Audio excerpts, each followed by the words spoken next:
Last night we had PlayStation's latest State of Play, and while State of Plays are usually kind of hit and miss, this one was actually really good, just like the previous one in September. We might just be getting lucky that we've had 2 good State of Plays back to back, but I feel like PlayStation has finally figured out how to do these things, especially since now we also had some actual developers show up in person, and we had some actual people talking about the game, instead of everything being narrated by this faceless individual. They do still have to hurry the fuck up and show what their first party studios are up to, but these State of Plays are starting to take shape as a nice showing for third party stuff. And since I do really like talking about gaming events, I thought I'd share my thoughts on this State of Play as well. And starting off with my first personal highlight, we have Stellar Blade, a game that at first I was honestly a bit worried about, to be honest, since it was supposed to come out in 2023, but then we just got complete radio silence. We didn't even get an official delay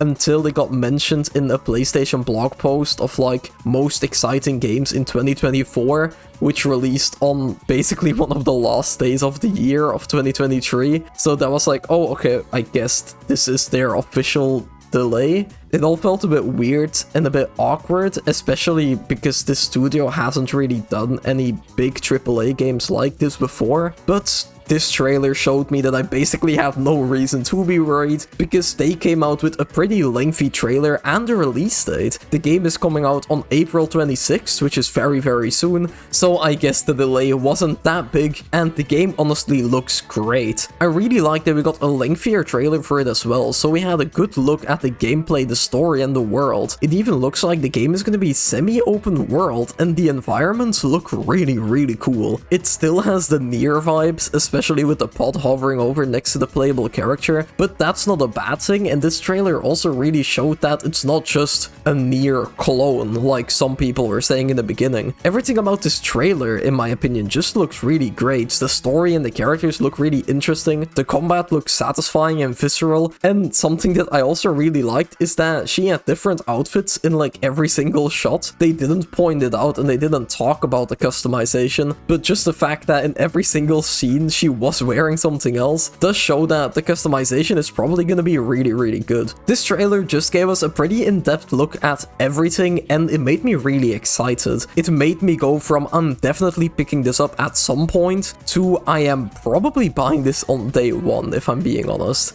But then after Stellar Blade, we had a few games that I personally don't really care about, like Sonic Generations, which is cool for Sonic fans. We got another look at CZZ's Endless Zone Zero, which looks fun, but I don't need another gacha game. Then we also had Foam Stars and Dave the Diver and some other stuff that I'm again not that interested in, but I appreciate that those games were done in a pretty short segment. They weren't framed as the highlight of the show, but they were still shown off, and I feel like that's just a good way of doing it. They're not the highlight, but there are definitely people interested in these games, so it's cool that they were there. And then we got to the next section that I was personally really interested in, the Silent Hill games. First, we got a trailer for The Short Message, which really took my interest from the beginning already. It gave me really strong PT vibes, and I always regret not playing that game back in the day, so I was 100% gonna pick this one up. And then they revealed that it's not only free to play, but they also shadow dropped it, releasing it an hour after the State of Play ended, so I'm very excited to play that later, probably after finishing this video. I haven't played anything Silent Hill before, but everything in this trailer caught my interest, so I'm really looking forward to it. Just the whole vibe and atmosphere that the trailer gave off was really well done, so yeah, I'm really excited to play that. But then we got another look at Silent Hill 2, and as I said, I haven't played a Silent Hill game before, but I am aware of how big of a deal the original Silent Hill 2 is, and I am also definitely playing the original before this remake releases, but I don't know how to feel about this trailer. Everything about it just looked a bit strange. Like, yeah, the game is still in development, I'm aware of that, the final product will probably look a lot better, but right now it looked kinda janky, and while that in and of itself isn't really a problem, again, it's still in development, we don't even have a release date, but if the game is in this stage of development, why show a combat trailer like this? Why not show a glimpse at the environments or the story again? Just show us the spooky vibes. Especially because, as far as I know, Silent Hill 2 isn't that combat focused of a game. Looking at this trailer, I was reminded of something like a Resident Evil 4 remake, and while Resident Evil 4 Remake is a fantastic game, that's not what I expected from Silent Hill 2. Maybe the game itself won't be like that. It could very well be that the marketing team is trying to sell the game by showcasing epic combat, while the game itself is more atmosphere heavy, but that would also show a lack of confidence in the real selling points of the game. So I don't know, it's a mixed bag. It's also just kind of hard to judge because, again, I didn't play the original yet, but this is just the vibe that I'm getting from it. I really hope the game is good when it comes out, of course. Them not showing a release date also shows that they know that they still need time for this game, but we'll see. But then we moved on to Judas, the new game from the BioShock creators, and from the looks of it, this does look like a spiritual successor to BioShock. We haven't seen that much of it, this was only the second trailer and it was again a very short trailer, but I am liking the vibes. The vibes are a lot closer to BioShock 1 and 2 than Infinite, which I personally really like. I just really love the original two BioShock games. They felt really tense and they had a fantastic atmosphere. You had all the crazy powers and stuff, but you still felt in danger. But I didn't really like BioShock Infinite. That game got rid of basically everything that I loved and turned it into a fast-paced shooter. So even if the story still had similar elements like the mindfucks and the lighthouse, I felt like Infinite kind of lost the BioShock in a way. And while this isn't BioShock 4, it's a new thing. I am liking what they've shown so far, since the game does look really cool. These developers know how to make fun gameplay, they know how to write a good story, so I'm excited to see more of it. And then we moved on to the PSVR section, and I actually liked how they did this one. Usually these kind of drag on forever and they feel like they take over the showcase with very weird looking games, but now we actually got to look at two games that looked really fun, and then we moved on again. It's cool for the people that have a VR headset. It's still kind of a niche, but VR is a very important thing for PlayStation, since they do have their PlayStation VR 2 and all of that stuff, so they should definitely show off these games.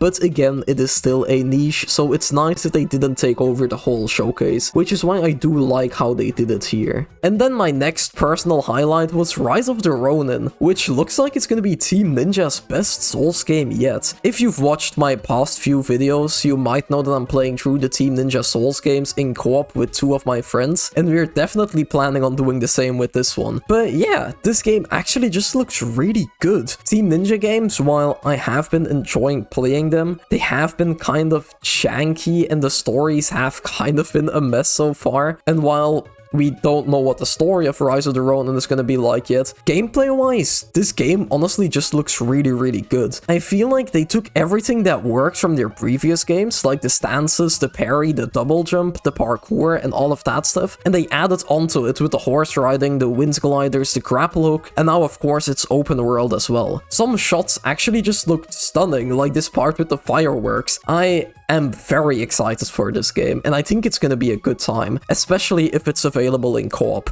which it should be. I really hope it is, otherwise this section will not age well. But yeah, moving on to the next thing. This wasn't really a highlight, but I do want to talk about it for a bit. The Until Dawn remaster. I do feel like this remaster is a bit unnecessary, as everyone has basically been saying, but at the same time, I do kind of understand why they're doing it. PlayStation right now is taking a lot of their last-gen titles and remastering them to bring them to PC, and I personally don't see that as a bad thing. I feel like it's good to have more games be more accessible, even if the game is not that old yet, and even if the game looked really good on last gen. If they're gonna port it to PC, it's of course gonna look better, and if we have a better version of a PlayStation game on PC, to me it makes sense to also bring that better version to PlayStation then. But at the same time, I do get a lot of the backlash because PlayStation isn't really releasing a lot of new first-party games this generation. We're like, what, 4 years into the generation,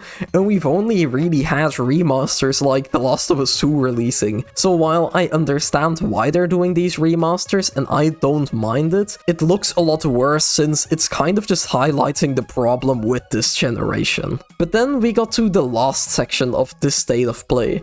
Death Stranding 2 on the beach. And this game looks absolutely phenomenal, even if I have no idea what the story is about or what this game is gonna be trying to do. I absolutely loved the first Death Stranding. A lot of people call it a walking simulator, but it's that type of game that if you look at it, yes, it looks like a walking simulator and it looks extremely boring, but if you play it, it's honestly so much more. And the second game looks very similar in the way that we are still walking a lot. Let's fucking go. But it also looks like a massive upgrade, mostly in the environment and the story stuff. The original game was already pretty insane, but looking at this trailer, it makes the original look tame. It really feels like Kojima was just kind of testing out the waters with Death Stranding 1, but here he's going all out, and I'm super excited to see how that plays out. I honestly don't have much more to say about this. It's weird because we've had like a 10-minute trailer, but it was such an insane trailer, it's such a confusing trailer that I honestly don't have much more to say than holy shit, this looks awesome. And I do like the whole thing of should we have connected, which is kind of like the tagline of this game, I guess. I think that's a very interesting idea to explore in the sequel to a game that's literally all about connecting, and from the looks of it in the trailers, we are gonna keep connecting places in this game. So to now ask that question, I wonder in what way we're gonna explore that, and it just sounds like an interesting concept. We also got a release year with 2025, which is later than I expected. I was hoping for a late 2024 release, but knowing that the game already looks this good now and they have a full year to work on it, go ahead, I'll be ready when it's here. I'm just super excited to play it. Oh yeah, and then before the show ended, Kojima also announced his next project with Sony, a new tactical espionage game, so I guess it's like a spiritual successor to the Metal Gear series. That's kind of an insane thing to just drop like that. He also talked about it being the culmination of all of his previous works, which is fucking insanity. But then they said that it's for the next generation and that he'll start development after Death Stranding 2, which I guess means that they announced a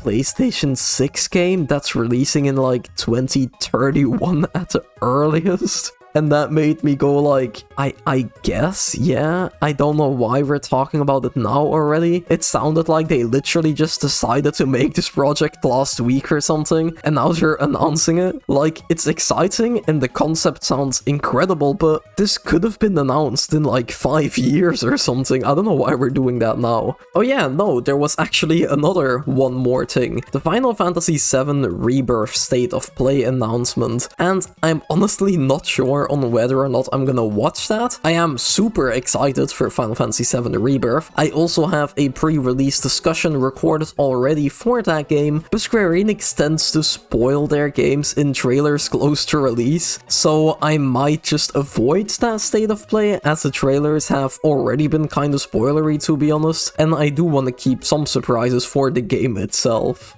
But that's everything that I had to say. All in all, I think this is a very solid state of play. It was kind of missing a massive surprise announcement to make it a perfect 10 out of 10 showcase, but it was very, very good in my opinion. At first, I wasn't really planning on talking about it, but since I have a video on every single PlayStation event since the creation of my channel, it kinda became a tradition, I guess, and I do always enjoy talking about gaming events. So thank you all so much for watching. Leave a comment and let me know what you thought of the state of play. Leave a like on the video, subscribe to my channel, it really helps out. I really appreciate the support, but that's it for this video. I hope you enjoyed, and hopefully I'll see you all again soon.